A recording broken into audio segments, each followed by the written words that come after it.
Number 10. Hutchinson-Gilford progeria. HGPS is one of the rarest conditions in the world.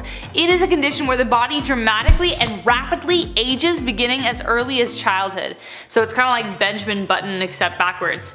Most of the time you can't tell at birth as they usually look normal, but as they age and grow they do not gain weight. Their facial characteristics also become thinner and fragile looking, their eyes and ears protrude, and their features like their nose and lips become thin and beak-like. The condition also causes alopecia, which is hair loss, and they lose their fat beneath their skin. However, intellectual development is uninhibited and their motor skills don't suffer either, so they're literally just trapped inside this body. But sadly, the condition does not have a very long life expectancy as they often suffer heart attacks and strokes at a very young age. There are approximately 100 documented cases where patients lived into their 20s. Currently, the cure remains a mystery. Number 9. Allergic to the cold.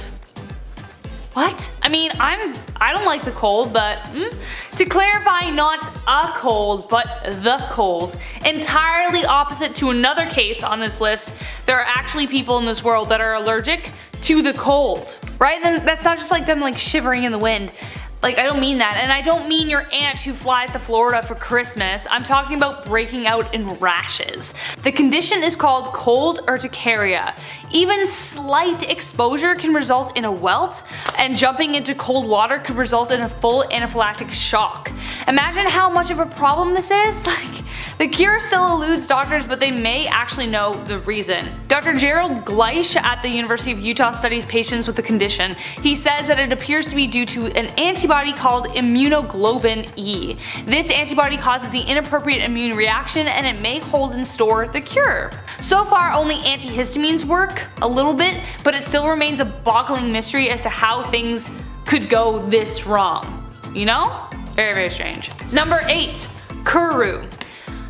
I'm not gonna lie to you, I was debating putting this one on the list because it has an explanation, as some of them do on this list, but it still has no cure.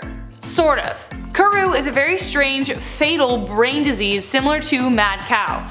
Proteins called prions cause a buildup of abnormal brain tissue. This causes irreversible brain damage and there's just no going back. It's 100% lethal. It was first discovered in a remote region of New Guinea by a tribe that practiced consuming human flesh. Their belief was that it preserved the spirits of the dead. This little fact brings me to my next point, that Kuru can only be contracted through the consumption of human brains. The tradition to consume human bodies is now outlawed, so there have been significantly less cases. However, there remains no cure to the disease besides, like, you know, not having human brains for Sunday dinner. Number 7. Microcephaly. Microcephaly is a birth defect that affects every 1 in 800 to 5,000 babies born.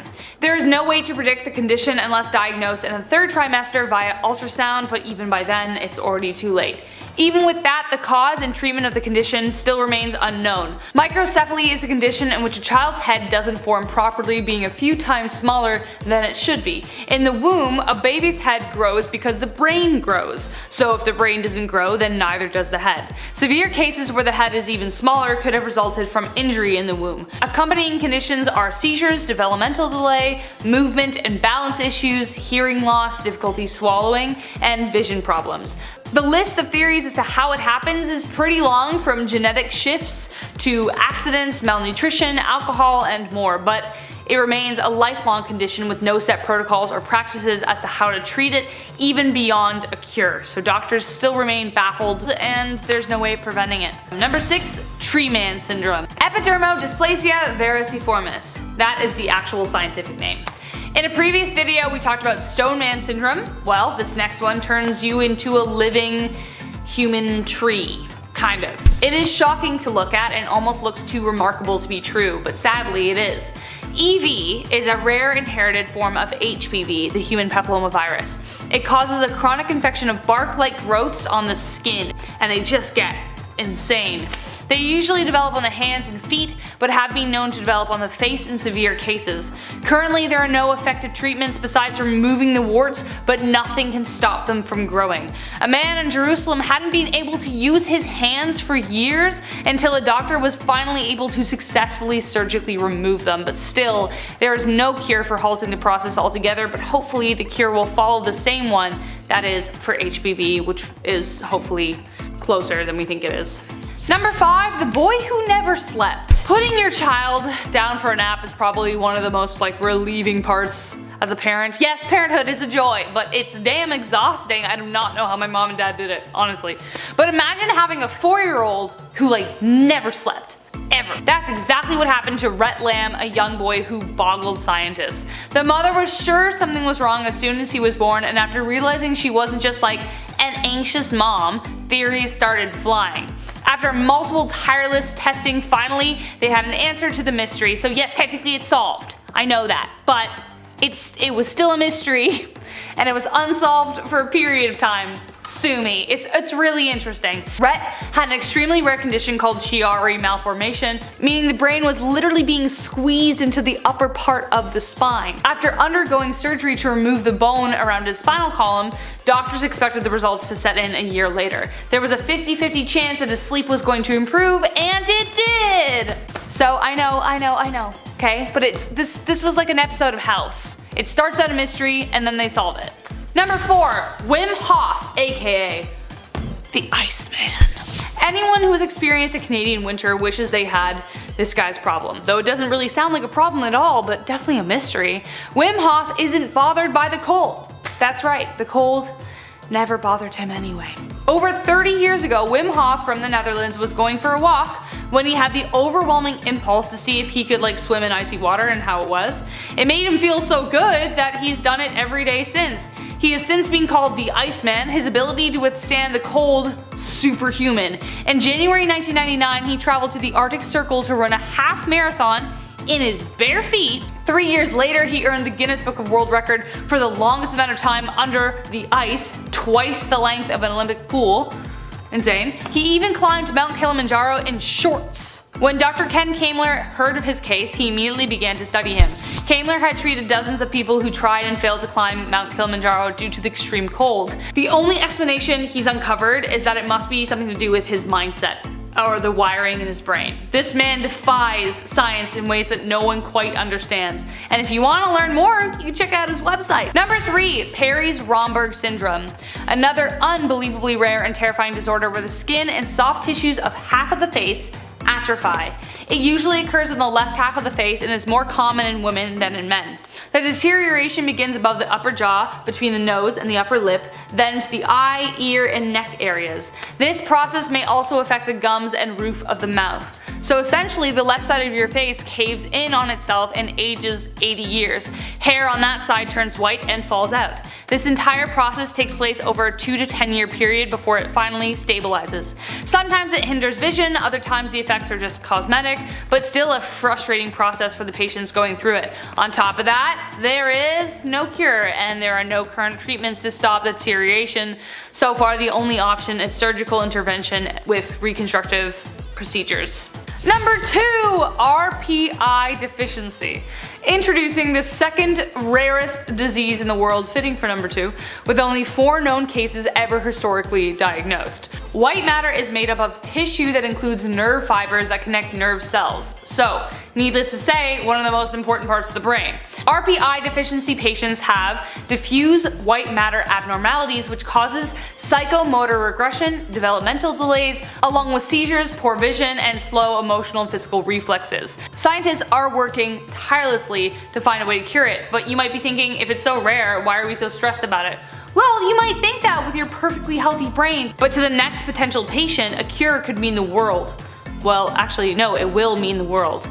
Though doctors have been able to figure out the cause, the cure still remains unsolved. Number 1, Field's disease. Field's disease was named after a pair of twins in Wales, Catherine and Christy, who were the first to be diagnosed with the disease, and they're the only ones.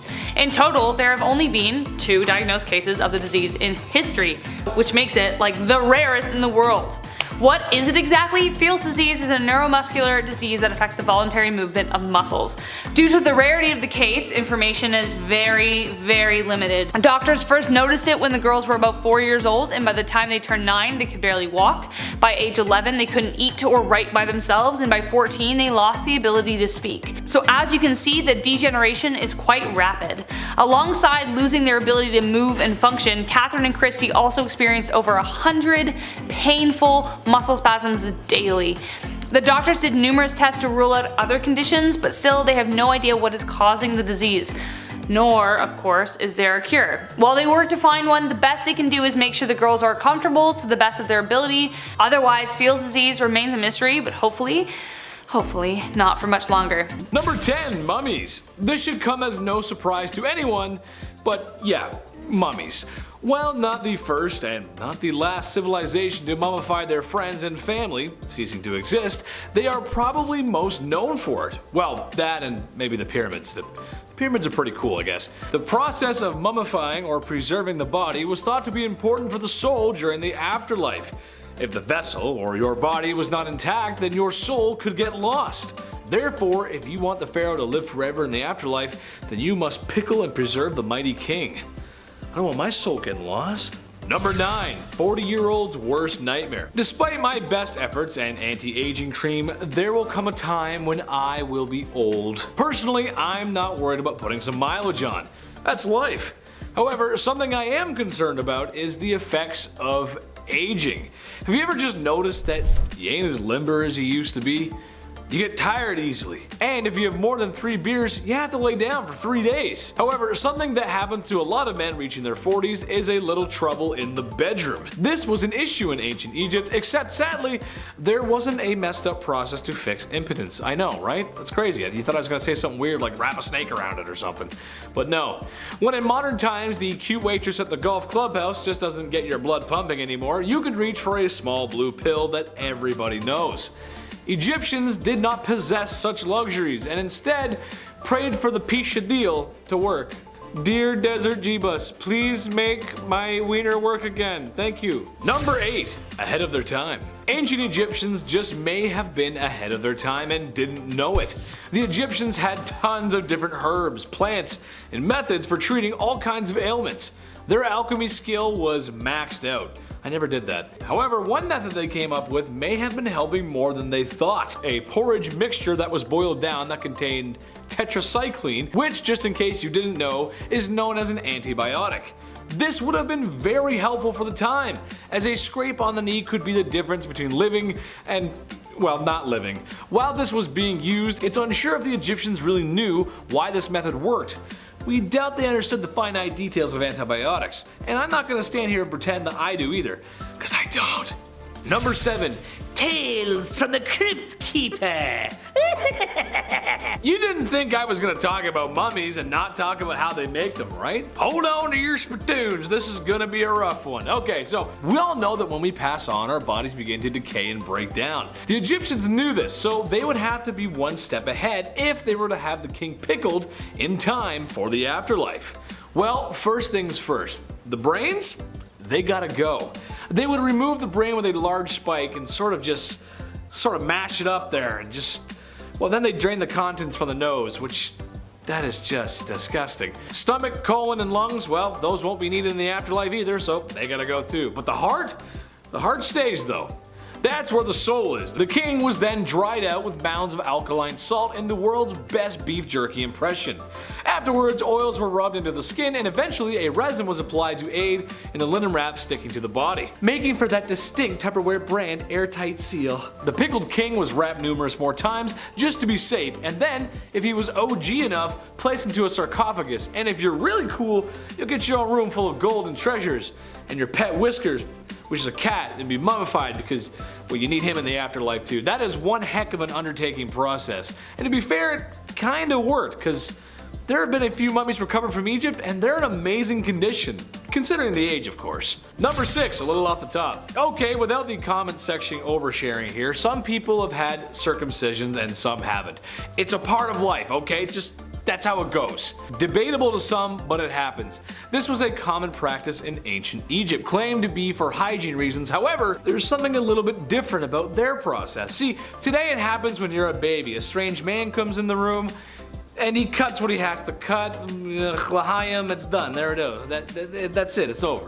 Egyptians waited a little longer, however, closer to the age of 12 or 13. Can you imagine just chilling in the field one day, and then some strange dude grabs you and slaps you down on the table and makes a withdrawal from you to meat and veg? I talked to the chief today, and he just said that's not it. Don't do that. Number 5, bloodletting. The practice of bloodletting was common all over the world, but it may have gotten its start in ancient Egypt. It's a quite simple procedure, really. Black bile out of whack? Lose some blood. Can't stop coughing and sneezing? Drain some blood. Been possessed by demons and now they curse and haunt you as they run up and down your bloodstream? Drain some blood. The question is, however, was this really helping? The short answer, no. No, it wasn't. Besides feeling lightheaded and going pale, this didn't really achieve much, since the days of old were filled with all kinds of other ailments that would easily end someone's life before the spooky demons running up and down someone's bloodstream ever would. I don't feel good. Oh, we better bleed Grandpa again. I don't know, like what? Number 4, plastic surgery. Hey, there's nothing wrong with a little cosmetic surgery. I for one feel that if it'll make you feel better, go for it. Feel better about yourself. Do it. I don't think there's any shame in that. It's been around for a long time, so long that ancient Egyptians might have come up with the first nose jobs. Obviously not like the ones today, but they were knowledgeable in surgeries. After all, you open the chest cavity of a dozen kings and you jot some stuff down on some papyrus, you learn a thing or two. More interesting than shaving down your own beak, however, was their implementation of the prosthesis limbs. Yes, all the way back then. One mummy was actually found with a fake toe. When tested in the modern day with period-accurate sandals, it proved to work quite well and moved more efficiently than first thought. Again, for the time, this was pretty advanced. Number 3, the Ode of the Nile. Imagine people working all day in the blistering sands of Egypt, where the sun beams down on you like, well, the sun in the desert, lifting massive rocks and carving them to shape. I don't know about you guys, but I would be sweating. And that also means I wouldn't be smelling too fresh, resembling that of a high school locker room. Yuck. Well, the Egyptians knew this was an issue, so they came up with what was probably the first underarm deodorant, using nice herbs and other items that had pleasant aromas, and stuck them where the odor was coming from. In your armpits. I just know that after a long day of hard labor in the sun, I would need more than cinnamon sticks and lavender to tame the odor of my sweaty lumberjack armpits. That's just how it goes. Number 2, the Egyptian Brazilian. The 70s have come and gone, and a popular trend today is to be hairless. Everywhere. Even in places where you didn't think it was possible to grow hair when you were younger. Egyptians took it upon themselves to remove all their hair. Well, at least most of it. Not because the Nile River had nice beaches, but because of lice. Oh, yuck. While not an exact cure for the itchy bugs that plague schools across America, it did seem to help. And if you've ever had lice before, you know how bad that sucks. I had them once. It was the worst. Cut my hair, shave my head. Lots of baths. It's no fun, man. I'm too cute for that. I don't want that. Number 1, Wario breath. Wow. Okay. It makes sense that Egyptians would come up with breath mints and mouthwash. They fed their laborers diets of foods that contained a lot of onions and garlic. Sure, I'm just like everyone else who cooks. And when the recipe asks for 1 onion, maybe I put in 2. When it asked for 2 cloves of garlic, maybe I put in 4. You gotta love that flavor. It was thought that they help fight off disease, and they were kinda right. However, after eating all that flavor, your breath would be something rancid. So herbs and mints were used to help quell the breath that could peel the paint off of walls. Thank God. Starting off strong with the dancing plague in number 10. The dancing plague sounds like the Harlem Shake, like it does, but it was real. It sounds like a bunch of people who just couldn't stop listening to ABBA. Oh wait, that's just me, because their new songs came out and I'm just obsessed. The dancing plague was actually a real thing that occurred in Strasbourg in July 1518. The whole phenomenon kicked off when a woman named Frau Trofria stepped into the street and began essentially doing like the twist and shout, and she did this for about a week. And then soon over 40 people joined her, all doing like the same move. A month later, 400 people were involved. For a while, local physicians blamed the hot blood and encouraged it as a way to quell the boogie nights. They even brought in professional dancers and a band. But then people started like collapsing and dying of strokes and heart attacks. So like what? Like what even is this? Like this is real. Like you're probably thinking like, Rachel, come on, we aren't that gullible. Well, Google it, baby. It is a well-documented event. The movers and shakers were eventually whisked away to a mountaintop to pray for absolution, and that cured them. I don't know why. One theory suggests that this was a result of consuming ergot, a fungus commonly found on damp rye which produces hallucinations and spasms, but there's no clear answer. People just love to dance. No idea. It's so weird, right? Like I was like, this has gotta be fake, and they were like, no, it's well documented. I'm like, okay. Sure enough, whatever, Google. I'm beginning to trust you less and less these days. Anyways, number 9. Disembarkment syndrome. Disembarkment syndrome is a very difficult condition to diagnose and even more challenging to cure. It is a strange neurological condition that follows a motion event like flying on a plane or being on a cruise ship. The patient will feel as though they are still swaying or rocking as if they're still on the craft. Symptoms vary in severity day by day, but they can also include confusion, nausea, sensitivity to light, headaches, a bobbing sensation, and could relate to stress and fatigue. Currently, there are no tests that can accurately confirm the diagnosis. Doctors usually default to it when they've ruled out all the other options, but no one knows what causes it. Dr. Yoon-hee Cha in America is the only clinical investigator of the disease, and her findings so far hint that the issue may be linked to, and I quote, hypermetabolism in a deep area of the brain called the entorhinal cortex. I probably said that wrong, sorry guys. Unquote. But that's about all we got right now, so hopefully those people can feel better very soon, but it all depends, right? Number 8, the madness of King George. Does anyone else have Jonathan Groff as King George like in the third in Hamilton in their head? No? Just me. Okay, cool. The madness of King George is a mystery a lot of historians are determined to solve. His infamous erratic behavior has become the talking point in movies, plays, and even children's books. But what happened? Was this simply a case of an undiagnosed mental illness? Well, probably. Other theories say that he had a case of porphyria, which includes aches and blue urine. Other evidence is found in his letters. At times his writing appears succinct and direct, while others he appears to repeat himself and use more flowery language, a trait very commonly found in individuals who live with mania and depression. But as for the case of porphyria, in his medical records, it is shown doctors gave him gentian, a plant with blue flowers that could also be responsible for the blue color of his urine. Porphyria, though, is also hereditary and none of his descendants had it, so it is likely it was a mental health issue, but as to what was the official diagnosis, we can never really be sure. Number 7, putrid finger syndrome. This one sounds gross. And it is. You're welcome. Imagine being so smelly that you could fill a banquet hall with your stench, even if you shower all the time. Poor guy. Well, that's what happened to this 29-year-old patient 5 years after he pricked his finger on a chicken bone. His finger accumulated an infection that made his body smell like really bad, specifically that arm. When he had to be examined, it was entirely intolerable for doctors to even be near him for long periods of time. Even worse, the infection couldn't be identified. No one knew what the bacteria was or how to get rid of it. They tried several treatments including ultraviolet light, but nothing worked. But thankfully for the man, the infection spontaneously cleared up and doctors have no idea how. That's pretty lucky, but if it did come from a chicken bone, then maybe we should all put Kevlar gloves on next time we chow down on some Popeyes just to be safe, because I don't want that. I do not want that. Number 6, baby brain teeth. Strange things happen while we're in the womb. It's a crazy, magical waterbed of weird stuff. Sometimes wires get crossed and accidents happen, you know, because that's life. Doctors suspected something was up when the head of a 4-month-old baby started to grow unusually fast. They weren't so surprised to see a tumor, as that was their suspicion, but what they found inside the tumor was kind of ugh.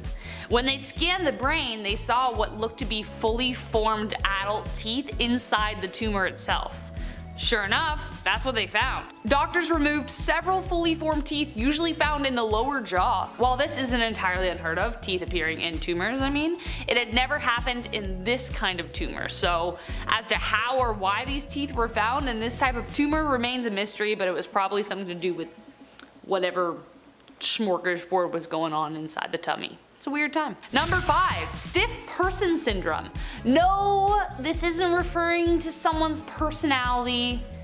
Maybe, but to a condition that affects 1 to 3 people per million. Super rare. As no one is quite sure as to the possible cause, it is diagnosed through exclusion. So similar to the disembarkment syndrome I mentioned, so they have to test a whole bunch of other things to see if this is the case. Some of the main symptoms are, of course, stiffness in the lower back and legs, followed by severe and painful spasms from sudden movement. So say for instance if they got scared, it would be like pain all through their body. Though the symptoms themselves can be treated, there is yet no way to eliminate SPS from the body. The condition can show up at any point in life with no known trigger. There are only a handful of clinics around the world that know how to help treat this condition, but due to lack of cases and study, there is still a long way to go towards a cure. Number 4, Phineas Gage. I'm sure if any one of us had a pole jabbed through our head, we wouldn't be the same after that either. But for Phineas Gage, the change was night and day. Phineas was a foreman working on the railway bed for Burlington Railroad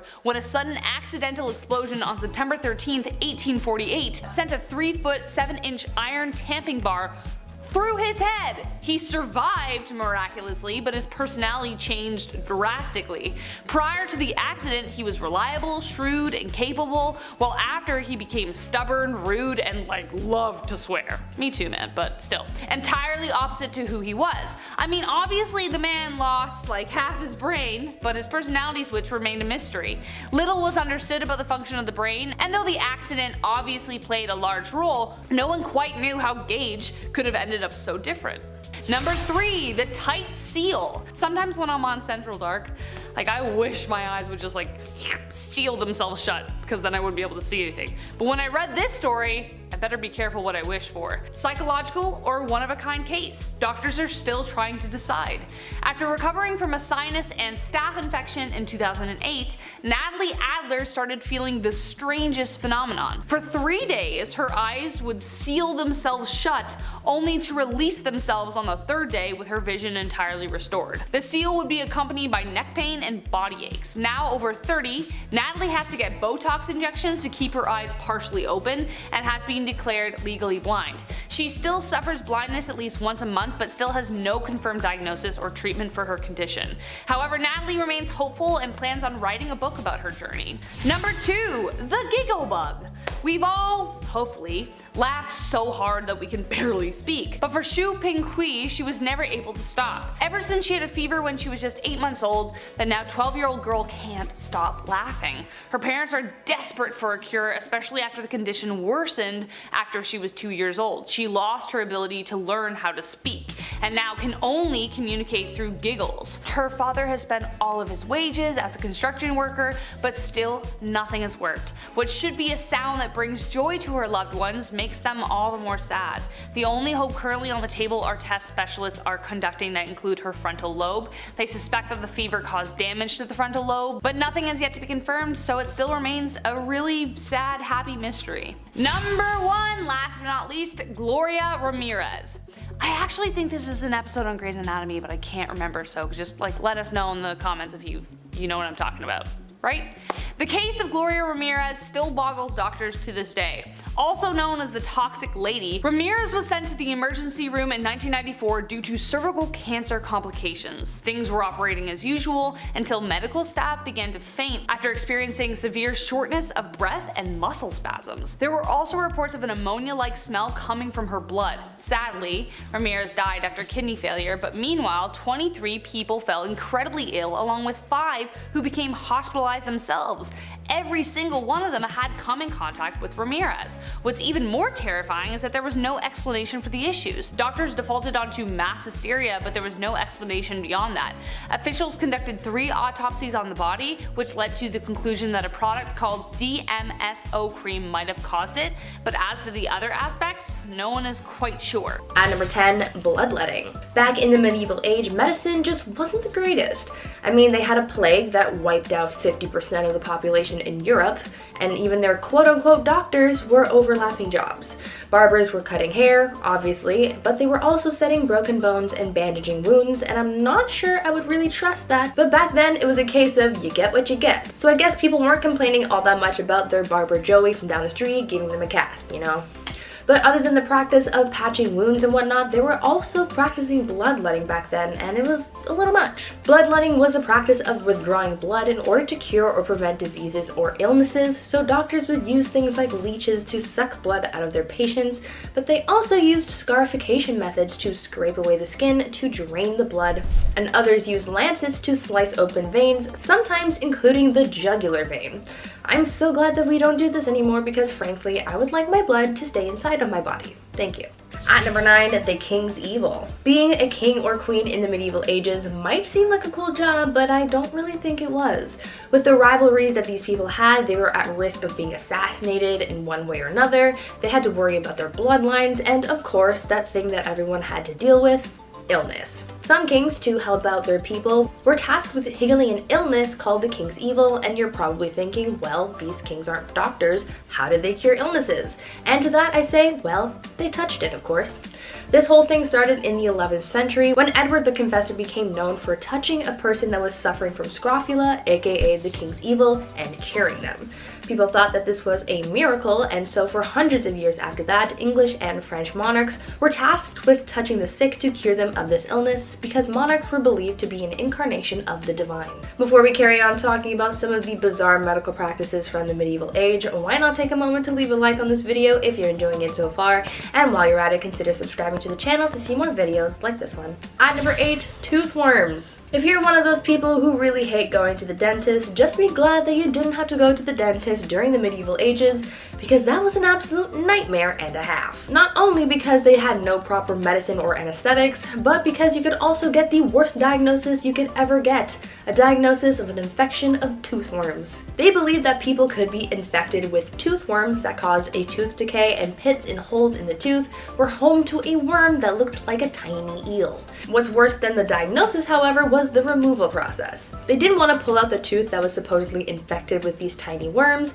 so instead they used a more holistic approach. A method that they would use to get rid of the worm would be to take a candle that was made of sheep's fat and various seeds, and they would hold it as close to the tooth as possible so that the worm would run out from heat and fall into a little dish of water that was being held beneath the person's mouth. That sounds like a horrible trip to the dentist, that's for sure. At number 7, pee reading. Now this might not be considered a surgery, but this medieval age tradition was probably one of the strangest medical practices I have ever heard. In medieval England, people were known to get diagnosed based on their pee. Back then, they believed that the consistency, color, and taste of someone's pee could diagnose someone's ailments. They took this method of diagnosis so seriously that they published books for the wealthy so that they could do this practice at home, and these books included illustrations and color charts so that they knew how to judge their own pee. According to their text, if your pee was white, then it was the ideal color, and that meant that everything was working just fine. If it was wine colored like blue or black, then that meant that something was very wrong. And if it was green, then you were basically on your last leg and you should probably get your will in order. Now, I'm not sure how accurate these readings actually were since medicine was basically non-existent back then, but they tried their best with what they had, I guess. However, I'm pretty sure you don't need a book to tell you that if your pee is wine colored, that's a bad thing. At number 6, eye surgery. Our eyes are very sensitive, which is why it's so important to keep them healthy. Oftentimes when something is wrong with our eyes, we naturally go and get them fixed. But back in the medieval age, if something was wrong with your eyes, you really had to think long and hard about whether or not you really wanted to get them fixed, because the procedure to fix your eyes sounded like an absolute nightmare. Back then, when someone had cataracts, a surgical procedure called needling was performed, and it involved having a doctor push a thick black needle into the patient's cornea.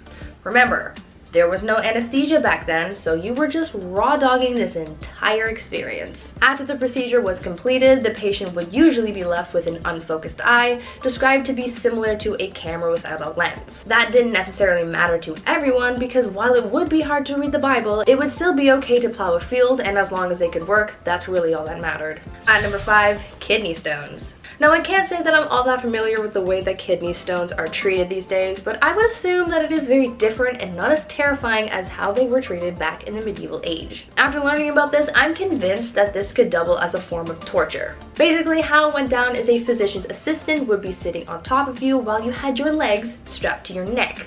And then as the assistant was holding you, the doctor would stick 2 of his fingies up your little booty hole, press his fist against your pubes until he felt a hard pellet indicating a stone. After the diagnosis, then it would be removed through the bladder using a sharp instrument. Now, I've never had a kidney stone, so I don't know how painful it is to have one, but for those who have experienced this, would you rather go through this medieval procedure or just tough it out until you pass the stone yourself?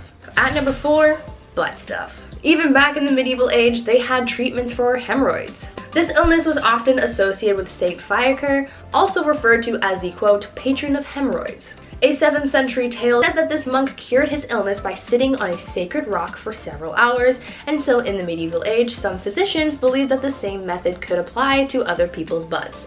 Obviously, that didn't work, so some other superstitious physicians came up with an alternate and more nightmare-inducing way of getting rid of hemorrhoids.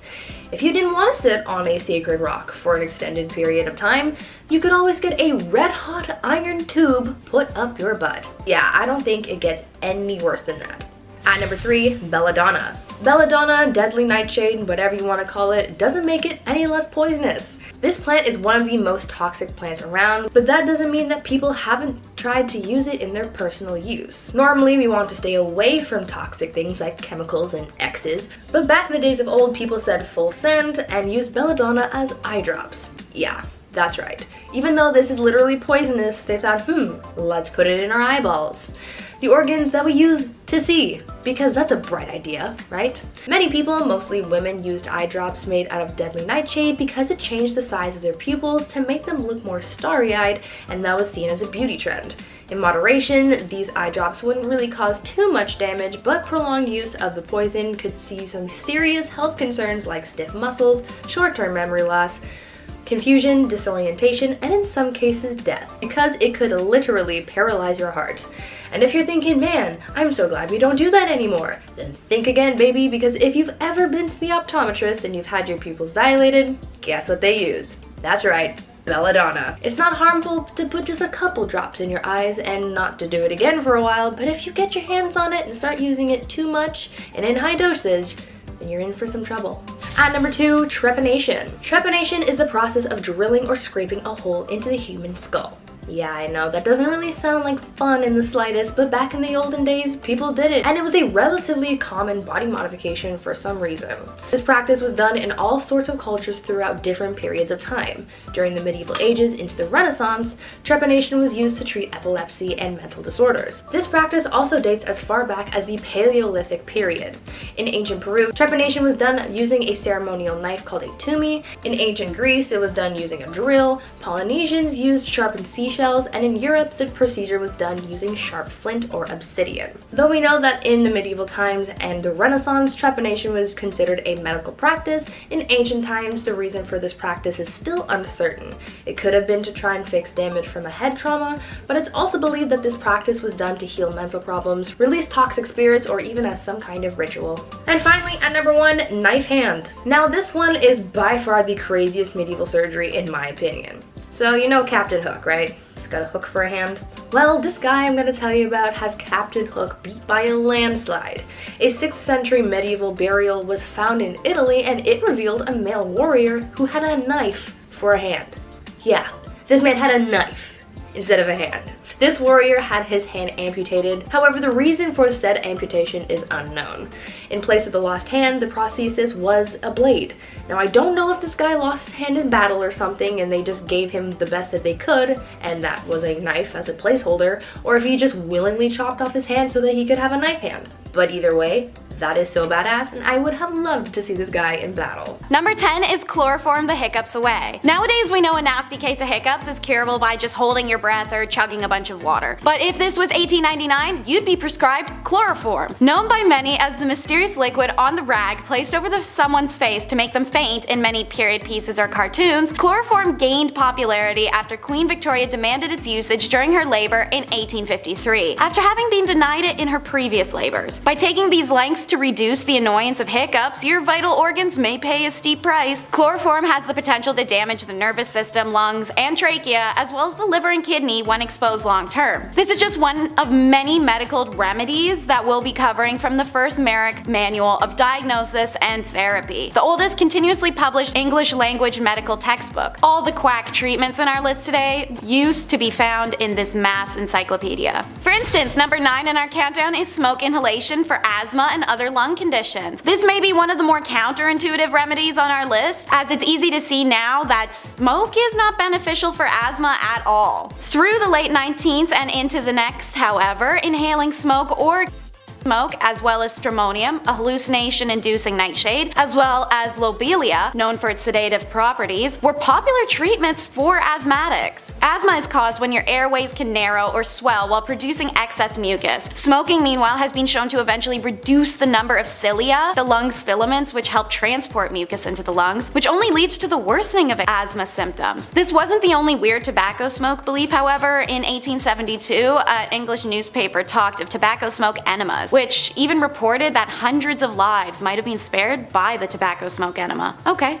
Weird enough. Plasters, no, not the British word for band-aids, is number 8. This medical treatment was said to have sucked the badness out of a person. They were like a nicotine patch, made up of a thin layer sheet of wax as well as leather, and it was able to stick onto the skin. In the wax, there were remedies such as lead, opium, frankincense, tobacco, etc. This mix would be applied while still warm to ensure the adhesion of the plaster. Plasters were sold to anyone of any age and came in many different shapes and sizes so that they may be applied to different areas. What were they used for? Everything. Cough, cold, period pain, organ failure, alcoholism, headache, the list can go on forever. Seeing as they wanted the patch to pull as much badness from the body as possible, these patches could be left on for 2 days to 2 weeks to forever. Without washing, of course. Naturally, these patches trapped in a lot of moisture that could cause infections, blisters, rashes, and hives underneath, especially once the patch is removed and the skin is finally exposed to air. Arsenic, like plasters, was a cure-all, and it's number 7 in the countdown. If you've seen our other video, Top 10 Unusual Fashion Trends from the Victorian Era, you might know that arsenic was in everything in the Victorian era. Makeup, wallpaper, dye. No exception was made in medicine either, as arsenic was prescribed for anything from anemia in Merrick's diagnosis manual to anthrax, cancer, reduced libido, syphilis, or even cholera. While it was most popular to consume arsenic, it could also be inhaled or injected. Being a byproduct of smelting, it's no wonder arsenic was everywhere during the Industrial Revolution, as there was an excess of it. So it was incredibly accessible and a household remedy. Since doctors already prescribed it to do so much, everyday people just start to use it to treat any common ailment. Unsurprisingly, many people suffered arsenic poisoning symptoms. The ailments are now referred to as Fowler's disease. Number 6 is all kinds of gross and questionable. The everlasting pill. When the Merck manual was first published, part of the comprehensive treatment plan for an eruptive fever, which is a classification for diseases like scarlet fever, smallpox, and chickenpox, was actually laxatives. Castor oil was the main laxative choice for Victorians up until the debut of the everlasting pill, made up of a metal now known to be toxic called antimony, would be invented. Swallowing this would induce severe vomiting and diarrhea, thus giving the body what they thought to be a healthy cleanse, and their intention was to purge diseases from the body. It earned the name the everlasting pill, as the pill would pass through the gastric system mostly intact, meaning it could be retrieved and cleaned for future use. Seeing as the metal was greatly valuable at the time, it was quite common to keep it in the family and hand it down generation to generation. Imagine getting that in your granny's will. Watch out, it may shock ya. Number 5 is shock treatment. When profit can be made off of insecurity, unsavory business flourishes. Victorians honed in on the man's moral weaknesses as a cause for erectile dysfunction, and impotence was thought to be caused by either too much sex and masturbation or not enough. So doctors took a few shocking routes, literally, such as galvanic baths or bathtubs filled with electrodes, which were supposed to restore sexual desire in an advertised 6 sessions. For a more direct approach, a thin rod with running electric current could be placed up into a man's Repeat that twice a week, about 5 minutes each time, and your little man should be ready to rumble. By the late 1800s, ads were running for electric belts aimed at weak men. They claimed to help cure kidney pain and sciatic nerve issues and backaches and headaches and nervous exhaustion, and of course, mainly their dysfunction. While today impotence is recognized as the result of physical or mental duress, age, or genetics, the belief that electric shock therapy is a useful cure for impotence still persists, and some studies have shown positive signs. See that, fellas? Don't knock it till you try it. Speaking of electrocuting genitals, you can't tell me that didn't happen at least once with the first electric vibrators, which is number 4 in our countdown. Female hysteria became a diagnosable medical condition way back in medieval times when the concept of a wandering uterus, when a discontented or displaced uterus would cause a woman ill health, was first coined. Believed to have symptoms such as irritability, insomnia, fainting, anxiety, menstruation, or horniness, pretty much every woman showed these symptoms. Hysteria was pretty common. Doctors cure hysterical paroxysm, an orgasm. For hundreds of years leading up to this invention, doctors were manually administering pelvic massages to women to achieve the necessary cure. But all that wrist work added up over time and doctors needed a break. So cue Dr. Joseph Mortimer Granville. He created an electric steam-powered electromechanical medical instrument, nicknamed the manipulator. The device allowed women to give themselves home massages to cure their wandering wombs and giving doctors the well-deserved break they needed. A questionable cure for a very questionable diagnosis. Number 3 is not for the faint of heart. They loved leeches. It may be crazy to imagine, but between the late 1700s and well into the early 1900s, there was a booming leech trade all across Europe. Leeches were shipped from Germany to America by the tens of thousands. England even had to start importing them from France by the mid-1800s as their own leech stocks were not even enough to supply their own doctors. Francis Broussais believed that all diseases resulted from the excess buildup of blood and documented this belief in a medical journal that would subsequently cause leeches to become the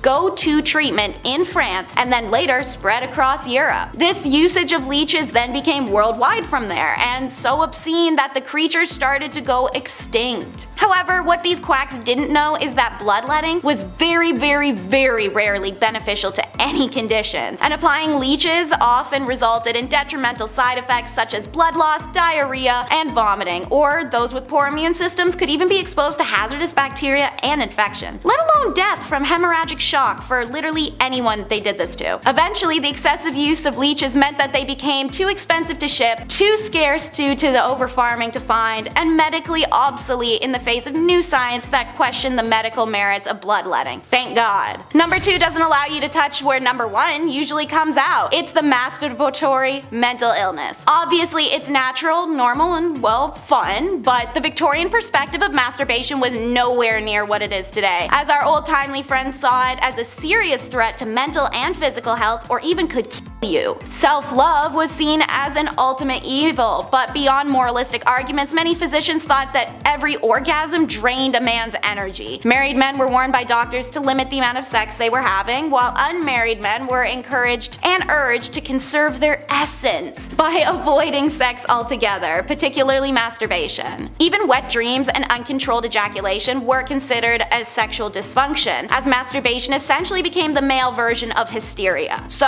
how did you treat this condition? Men had to stop masturbating. Fear and shame campaigns did what they do best and stimulated the market to provide quick quack remedies. They came in the form of anti-masturbation devices that looked like torture chambers. Most popular was the juggum, which was a metal ring attached around the base of a man's, and then screwed on. If he was to become erect at any point, whether awake or asleep, the now inflated skin would make contact with sharp metal teeth that would dig in. Like I said, most popular. Consider how much worse these other options were for that to be the primo choice. A spermatic truss was essentially the first jock strap, but meant for every day, and the Bowden device fastened a little metal helmet to the end of a man's member that bound up into his pubic hair so that it would be ripped out should he become erect. I'm more than happy to keep going, but I'm sure more than enough people are wincing right now. Keep in mind, while these men were going through this to avoid masturbation, women were being prescribed it as a cure.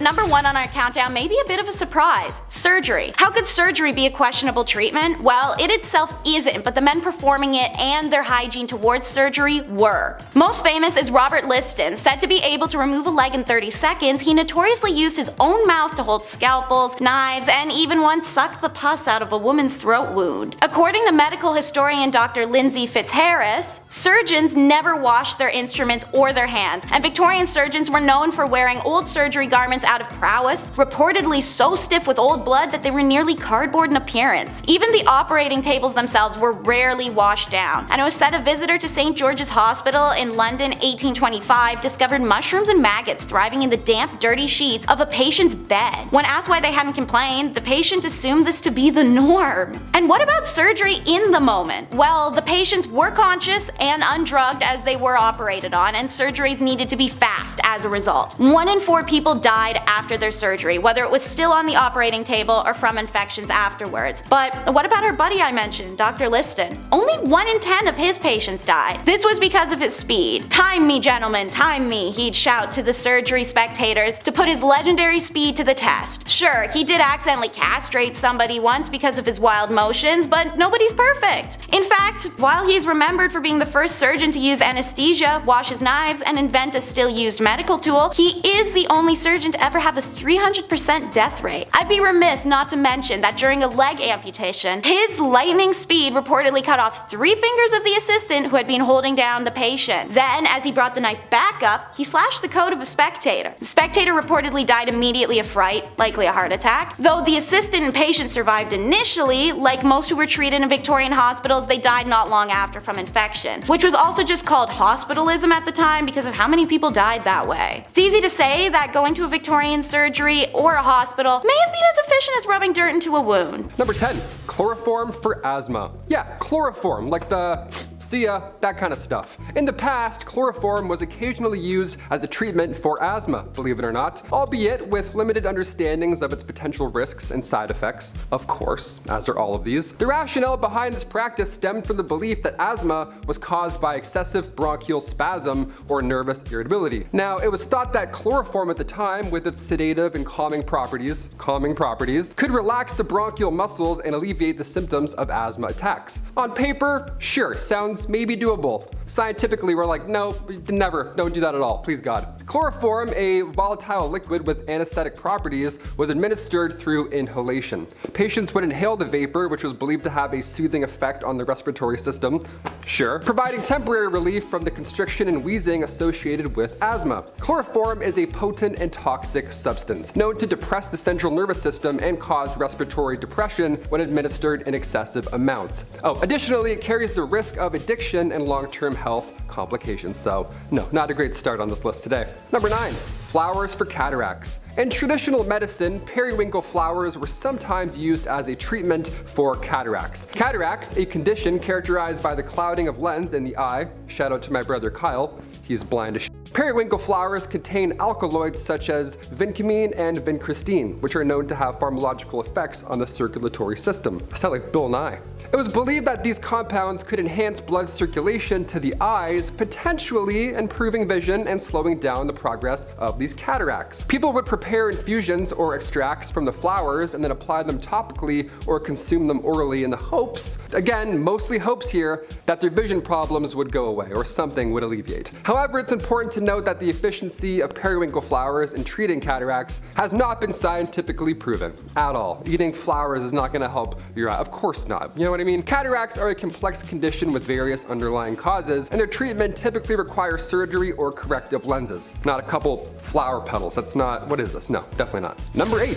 Sour cream hands. Nice, that was my nickname back in elementary. In the past, old sour cream was occasionally used as a home remedy to alleviate chapped hands. Nice, let's do it. Taco Tuesdays, let's do it. The rationale behind this practice was that the lactic acid present in sour cream could, maybe, potentially, not really, help exfoliate dead skin cells and moisturize the hands. Sounds gross, but it kinda worked sometimes. The creamy consistency of sour cream was believed to create a protective barrier, preventing further moisture loss and promoting healing. However, before you go in and ruin your taco night at home, it's important to note that this remedy lacks any scientific evidence and may not provide long-lasting or optimal results. Yeah, sour cream, just keep that on your wrap, not your hands. then you're all set. Number 7, Nux vomica. In history, Nux vomica derived from the seeds of Strychnos nux vomica tree, very poisonous. It was occasionally used as a remedy for headaches. Not a good plan. This practice was based on the belief that the seeds contained compounds that could alleviate pain. Sure, again, good attempt, bad landing. Nux vomica was thought to have stimulant properties, increasing blood flow, relieving tension, all that good stuff, which in turn could provide relief from headaches. However, it's important to note that the seeds contain strychnine, which is a highly toxic substance, one of the worst for humans to eat, and their use as a remedy, it's not supported by the modern medical knowledge at all. Safer and more effective treatments for headaches are now available. You don't have to be eating any poisonous nuts. Thank you so much. Number 6, urine.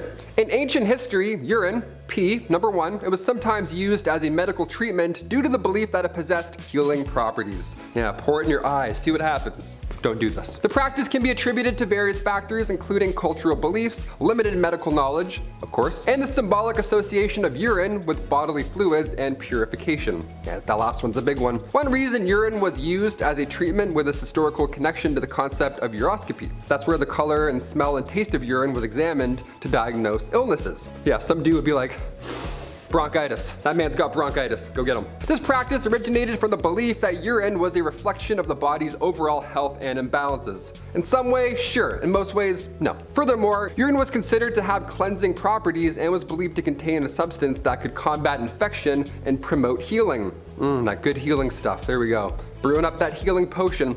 It was used topically to clean wounds, it was used as eye drops to treat eye infections, and it was even consumed orally for various ailments. However, it is crucial to note that the use of urine as a medical treatment in ancient times, or any of those times, was not based on scientific understanding or evidence whatsoever. They were just putting pee in their eyes and just hoping for the best. Number 5, moles migraines. The use of dead moles as a remedy for migraines was based on certain folk belief and traditions. Now, it was believed that the properties of a dead mole could help alleviate the pain with your migraine. Somehow, in some way, shape, or form. We're just gonna grind up a mole and see what happens. One method involved doing such. One method, you had to dry the mole and then grind it into a fine powder. This powder was then either consumed orally or mixed with water. It's like the worst crystal light ever. You'd be shaking that for hours before it looks good. Or this powder was applied topically to your temple or your forehead. Just dead mole rat powder. Smells great. It was thought that the potent energy or the mystical qualities possessed by the mole would be transferred to this individual, providing relief from migraines. However, do I have to say it anymore? No, it didn't work. The use of dead moles as treatment for migraines lacks scientific evidence, and it's not supported at all today. Because yeah, imagine rolling up to the doctors and he starts grinding up a mole rat. He's like, what is it today? Your foot? Is your foot hurting? No problem, we'll get you all sorted out.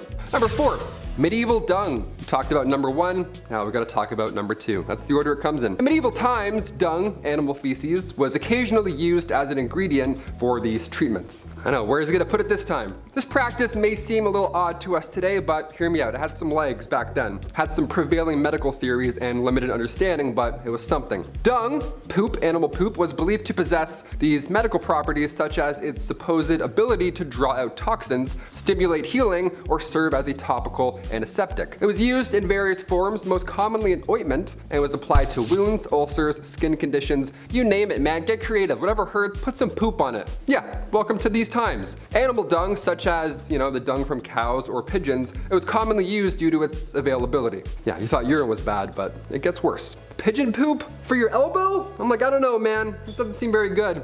Number 3, mercury. Mercury, yeah, the element. Let's do this. In ancient times, mercury was used as a medicine due to its perceived healing properties. Now, this was an element, okay? It's not poo, it's not pee, it's something. It's something legit in the scientific community.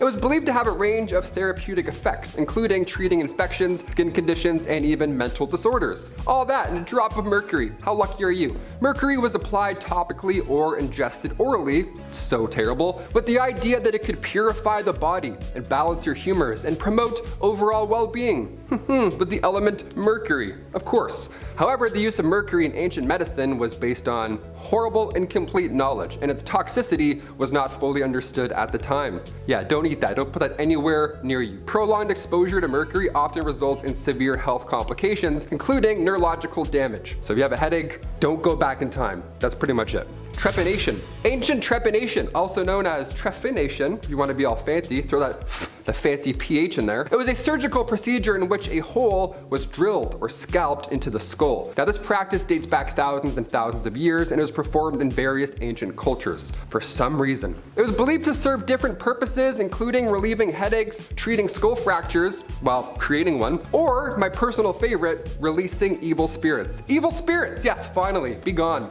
Trepanation was performed using crude tools and horrible techniques, often without anesthesia, so you'd be awake to feel most of it at least. The motivations behind trepanation in ancient times remained a subject of debate, encompassing medical, religious, and cultural factors. And also Saw 3, I think it's a little bit of Saw 3 in that one for sure, that's terrifying. And finally, number 1, it's all in your head. In the ancient Babylonian world, illnesses were commonly connected to, you guessed it, supernatural forces. Yep, next time you get a sore throat, it's the devil, nothing else. Malevolent spirits or divine retribution, all because you're sick. As a result, the role of Babylonian healers resembled that of priests and exorcists more than modern physicians, which is so silly. Their treatments incorporated elements of magic and ritualistic practices. For instance, if a patient exhibited teeth grinding, this healer would interpret that as a sign of a deceased family member attempting to communicate to them during sleep. So in turn, they're trying to talk back, I guess. Drawing from ancient necromantic texts, the healer would prescribe a peculiar remedy. The patient was then advised to sleep next to a human skull for an entire week.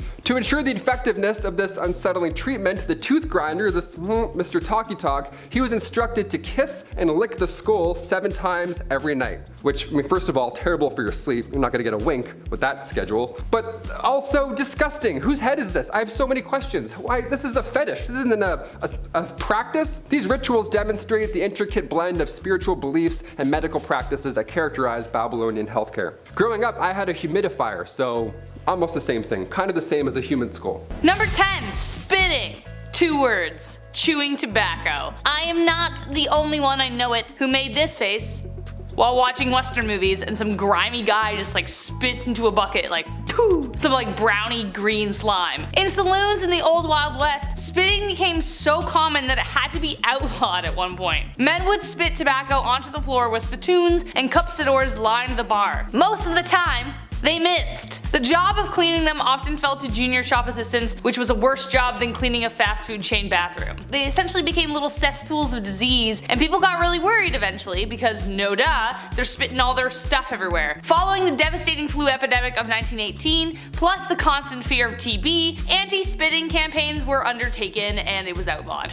Number 9, shine bright like a diamond. If somebody told you that your face was glowing back in the late 30s, that would be the highest of all compliments. You'd be like, oh my god, thank you. I am not a vampire, but thank you. Thoradia was a beauty product company that made radioactive creams, radioactive powders, radioactive lipsticks, anything to get your glam on, all for the price of radioactive products. It didn't end well. This is insane to me. They took pride in using thorium and radium lead to tone facial tissues and remove wrinkles and all that jazz. And the product was doing so well that it circulated in Italy, Portugal, Romania, Egypt, Belgium, and France. Worldwide. It wasn't until 1937 until the French government caught on to these little pesky side effects, some would call. So the radium would literally make your skin glow a bit. That was the pull. That was like the, no way, really? Debit. And alongside the glow, also you were having insane side effects that would ruin the rest of your life. Maybe that's Paul Rudd's secret. If his jaw starts to fall off, we'll know something's up perhaps. Number 8, the humors. Nope, this is not a joke. Though it sounds like it. Ever heard the phrase to be in good humor? Well, it goes back to this. I mean, probably. I actually don't know, but it sounds like the two are connected. The 4 humors were the basis of medical treatment in medieval times. The idea was introduced by Hippocrates all the way back in ancient Greece, which combined ancient science, naturalistic knowledge, and philosophy. The 4 humors were blood, yellow bile, black bile, and phlegm. They were organized to represent the 4 elements, the 4 qualities of cold, hot, moist, and dry, as well as the 4 seasons and planets. If something was wrong with you, then it was because one of the humors was out of whack. If you were depressed, something was wrong with your black bile, for instance. Do I know what black bile is? No, I don't want to ever know. Are you too hot? Well, bloodletting will be the solution for that. The factors controlling your humoral makeup involved sex, age, temperament, and many more. Bloodletting was the most popular way of balancing the humors, and it was assumed to have a relationship with most diseases, from smallpox to pseudoscientific hysteria. What, you horny? Let's bloodlet ya. Number 7, public bathhouse. Okay, this next one we haven't really moved on that much. We still bathe together, we still do it in like water parks, we swim in pools of pee-pee and then go down slides and burn our back skin off. Ancient Roman, so gross, you're like, why'd you have to ruin it? Ancient Roman bathhouses were the older, yuckier versions of these water parks. They also didn't have slides, so boo. They would literally spread intestinal parasites in these houses, pools, in these massive rooms with massive pools. The Romans were figuring out sewage systems at the same time, which I'll talk more about later, gladly, but they were also the first to create heated public baths. My above ground pool wasn't even heated, but the ancient Romans were. Now I'm upset. I'm gonna call my dad after this. The archaeology and anthropology department at Cambridge discovered that Romans brought lots of parasites to Europe. Fossilized feces show that these heated, relaxing, rejuvenating bathhouses nearby were all but. I don't mean to undermine the ancient Romans though, it's not what I'm doing, okay? To be fair, they also brought lice and fleas.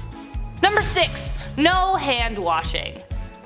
I don't know. Believe it or not, washing your hands as a doctor before doing anything was a controversial idea. Today, especially due to the last 2 years, we all have a tune we sing while washing our hands to ensure we're lathering for like full 20 seconds. We've all done it. But when doctors discovered it was their fault people were getting sick, they didn't rejoice, they got offended. The whole conversation started because of a man called Ignaz Semmelweis. He was studying the differences between 2 birthing hospitals, one run by midwives, the other by doctors and students. The mortality rate at the latter was way higher than the other. They were dying from something known as childbed fever, more closely known as sepsis. After a series of trial and error, he hypothesized that it was because the students were touching cadavers and then touching the mothers. He then made them clean every tool in their hands with chlorine solution, literally the best thing to kill germs, though he didn't know that at the time, he just assumed it would work. Well, wouldn't you know, mortality rates improved significantly, but when he tried to enforce his findings, doctors were upset they were being blamed for the deaths. He ended up getting fired over it and eventually thrown into a mental asylum near the end of his life.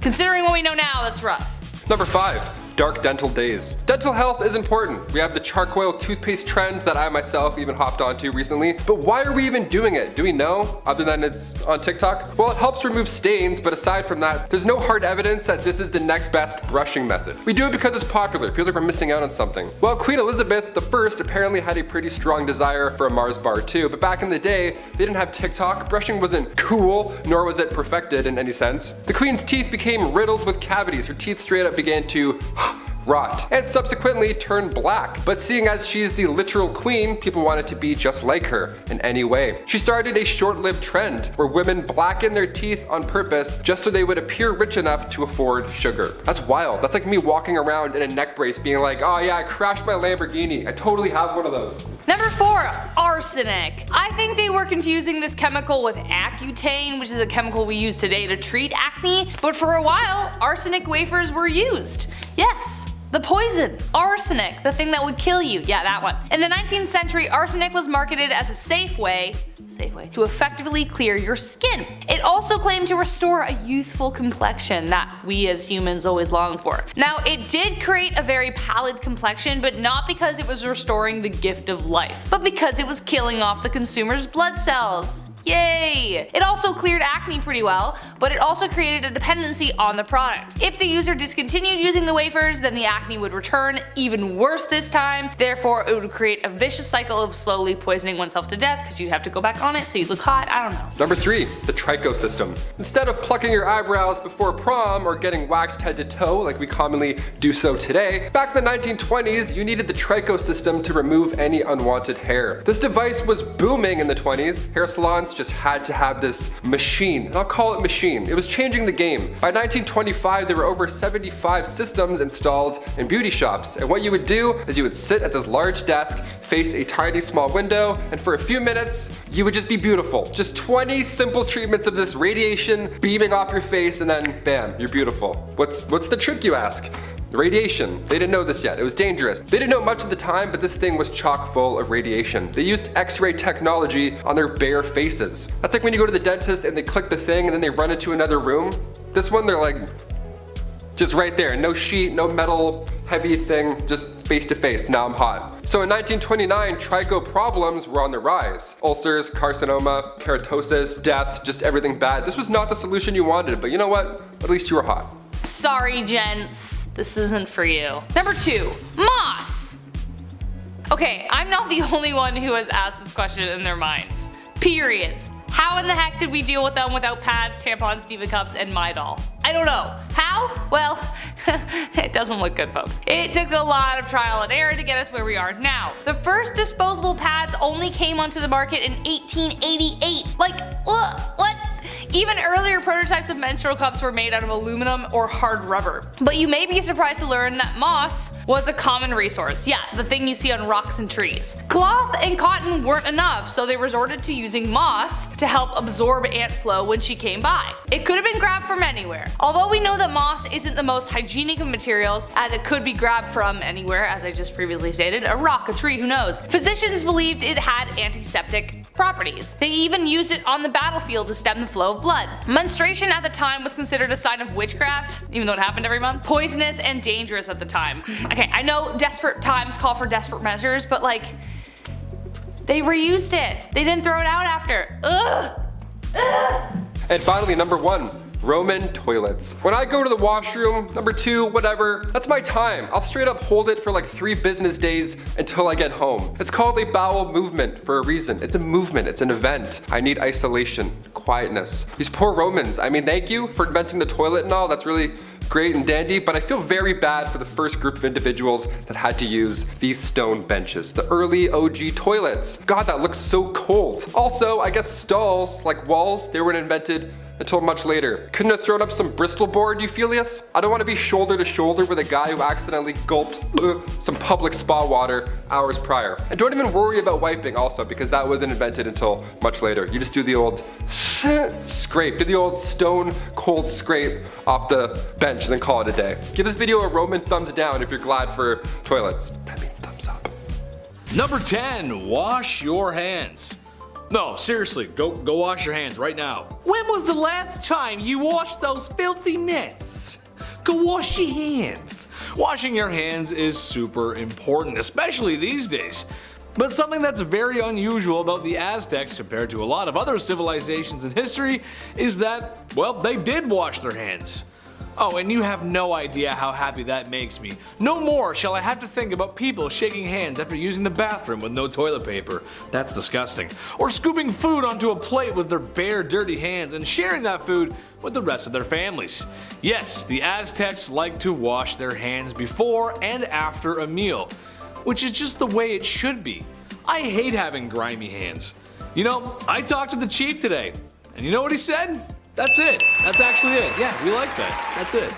Number 9, Aztec barbershop. It must have been quite the sight for Spanish conquistadors to land upon the shores of North America and then come to bear witness the Aztec civilization in all its glory. Something noticed by the curious Europeans was that the Aztecs had what looked like a barbershop for men. After all, a healthy scalp is a happy one. Even more interesting than that, however, is women were dyeing their hair with a green herb that I'm not even going to begin to pronounce. It was just too hard. It was a lot of X's and T's. I couldn't do it.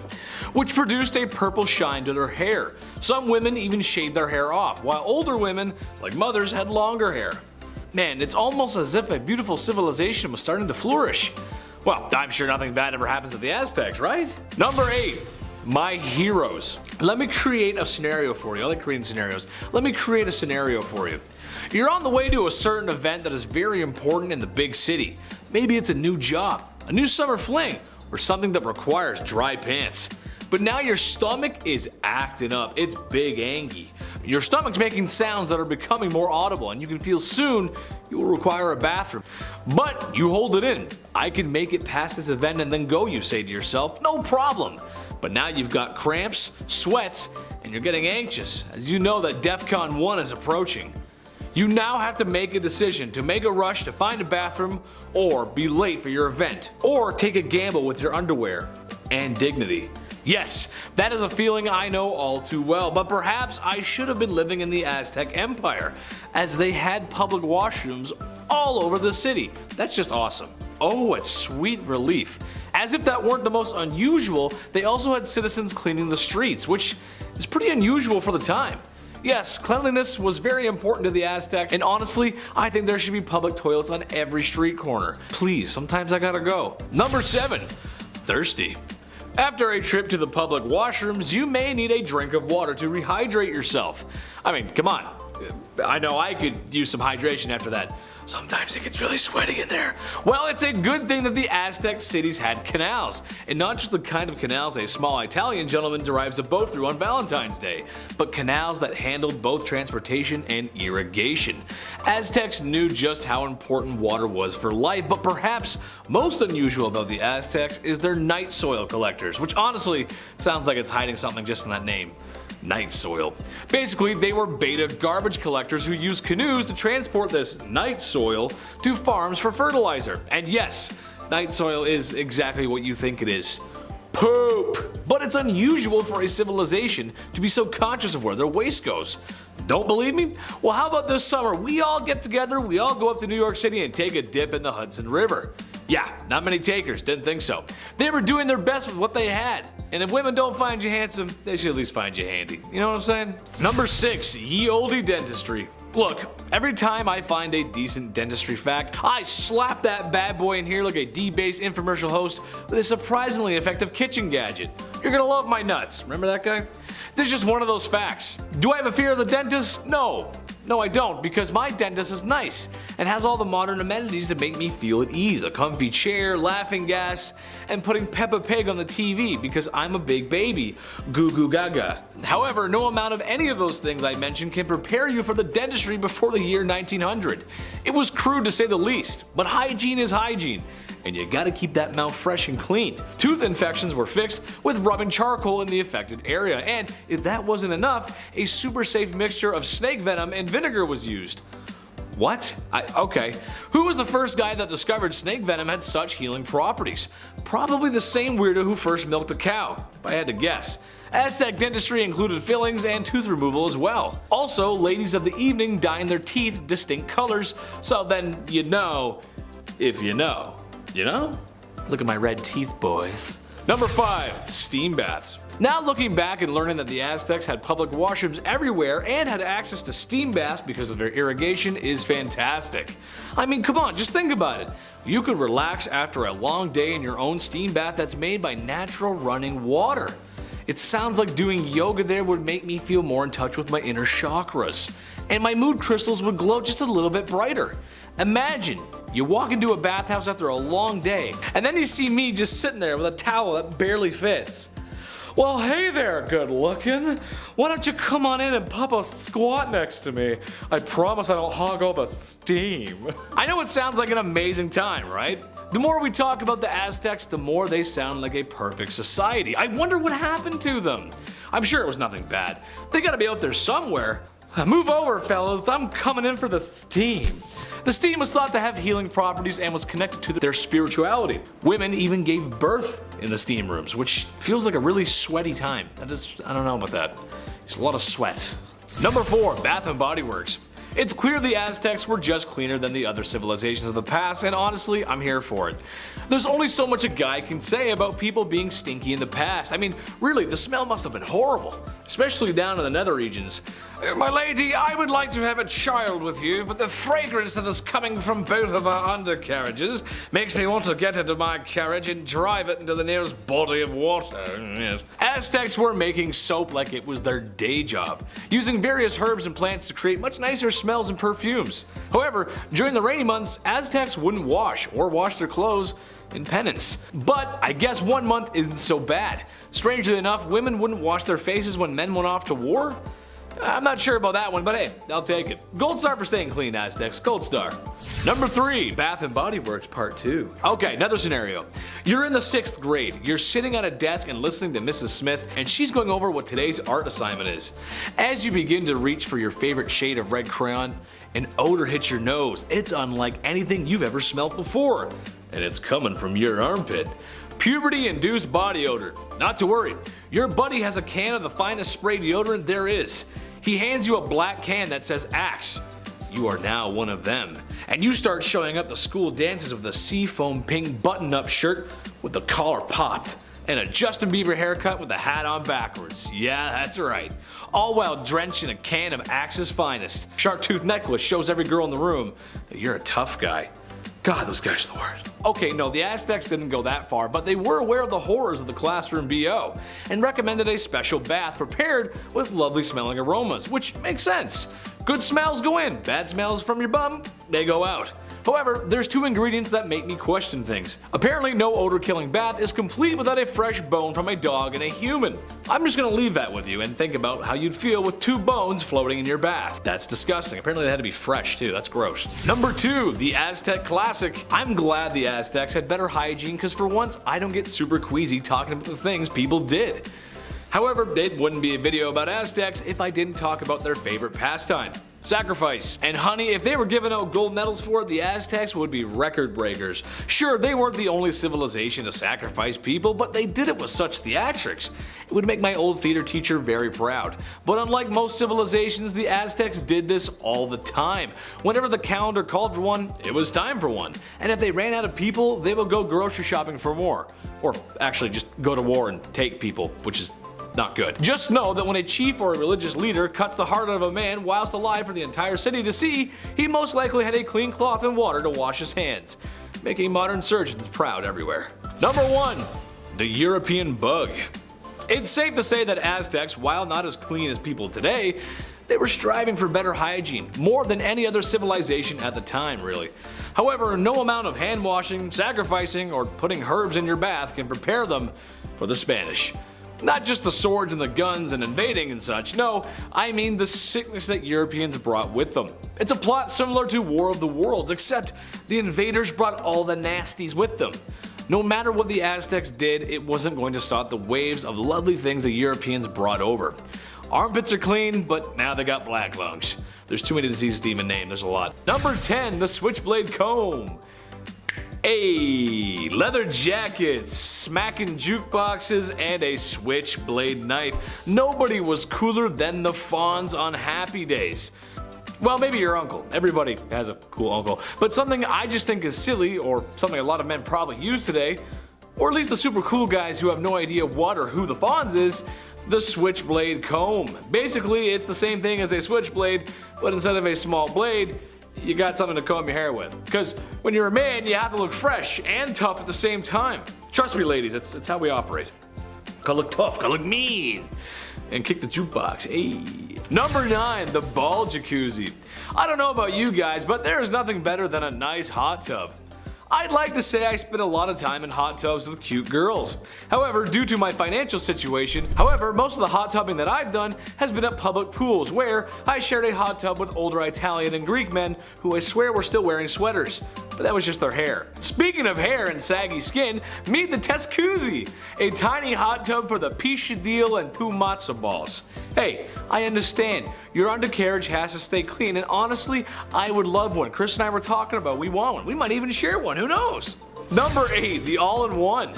Alright man, this one goes out to us, the manly men, the dads, the sons, the brothers. The men who work all day and night and still have time for their family.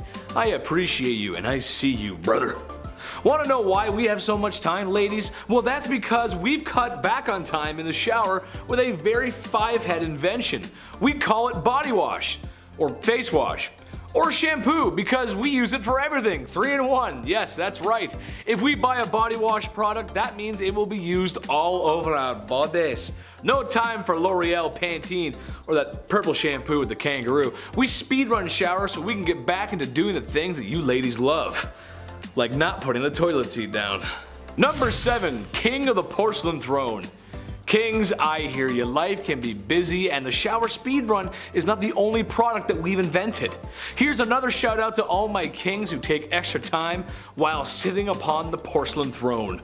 I salute you. Yes, that's right. Besides doing the hygienic process of evacuating one's bowels, we take a mental health break in the bathroom. A time to check in, relax, take inventory, and take a breath of some not so fresh air, especially if you ate Taco Bell the night before. Is it strange to sit there in that situation? Perhaps, but like any other guru, we need a space to feel our spirituality. Would Yoda be Yoda if he didn't meditate? Sit on the toilet, I will. Number 6, the beard apron. This is just so smart and I'm seriously considering buying one because this is the bane of my existence. Sometimes the lumberjack look is too much for me and the closer I get to looking like Chris Farley, the better. I think I have a great motivational speaker impression. Maybe I'll show you guys one day. We'll see. I don't know. However, when shaving my beard, I have nowhere to go, and it's too cold in the winter to do it outside, so that's why this is so smart. Basically, it's an apron that you post up like a hammock. So when you're shaving down those chiseled cheekbones of yours, all the little hairs fall into the apron. That way your GF can't yell at you because there's no mess to be made. Necessity truly is the mother of all invention. Number 5, bacon products. Who doesn't love bacon, right? Bacon is delicious. Bacon is a delicious meat that can be enjoyed for breakfast, lunch, or dinner. Personally, there was nothing like waking up on a Saturday morning as a kid to play some GameCube and eat bacon and eggs, my favorite. I was a tubby kid and I was easy to impress. However, while bacon may not be the king of the breakfast table, it is the bootleg flavor of fragrance and the non-food market. It seems every time there's a store, gift shop, or novelties being sold, a bacon flavored, scented, or themed product is there for men. And it's not far behind. Because yes, we are tough and rugged, and we eat meat because we're cowboys. So that also means we want breath mints that are artificially bacon flavored, right? No, we don't. They taste horrible. It's awful. No one wants that. Nobody wants that. Number 4, bath bomb. Call it genius marketing, crazy society, or people wasting money, but a lot of hygiene beauty products that women purchase, men do too. They just gotta repackage it and inject it with 300 cc's of testosterone because men. Take the hand grenade bath bomb for instance. Taking bath bomb to a whole other level. Yes, the one I saw while researching was very colorful and it looked like it had a fruity scent, but it was shaped like a hand grenade from the Second World War. No way an adult man would fall for that, right? Pfft, no! Chris, you see my rubber ducky? Number 3, the man bun. Honestly, I don't mind this trend. I actually think it looks good. Certainly better than the mullets of the 90s. There's no way you can tell me mullets look better than man buns. You just can't. The man buns are actually somewhat organized, especially if dudes grow them out and maintain them. However, what is strange to me is the man bun add-on. Yeah, it's like a man bun extension. You just like a clip-on. Basically, look like the guy who plays Wonderwall at every party for the low price of $19.99. I can't be dissing too much though, because I wore a clip-on tie till the 9th grade. But the girls thought I was cute. I think so. Number 2, gendered products. Another broad stroke here, but when things get placed into categories, there's always 2 colors that get used. Pink for girls, blue for boys. While I'm not sure whether colors are actually masculine or feminine themselves, it has been hardwired into most of us. That's just how it goes. Anything plastered in blue or male-like imagery, it's what's meant for men. I, however, as a kid had an absolute 5-head play. To protect my valuables from thieves and villains in the night, I always chose something that was girl-themed, pink, or something a boy wouldn't pick, as I thought if presented with my stolen items, I could always identify them since only a boy would choose girly stuff. From my Nintendo DS to my notebooks and honestly everything in between. Hot pink was in, and Chetty made it work. I thought the plan was foolproof. I never really thought though what would happen if a girl took my stuff though. I didn't really think that wouldn't work for that, would it? No, it wouldn't. Number 1, wine in a can. This one is just so silly to me, and for any wine connoisseurs out there, take this with a grain of salt. I'm no sommelier, but I enjoyed the odd glass of wine, even if it comes from a box. I always thought the wine glass was elegant, higher class, but that doesn't mean you have to be higher class to drink it, or be less masculine. Well, now there's wine in a can for men, because we can't have flimsy glasses. We'll break those glasses because we're so strong. Oh yeah.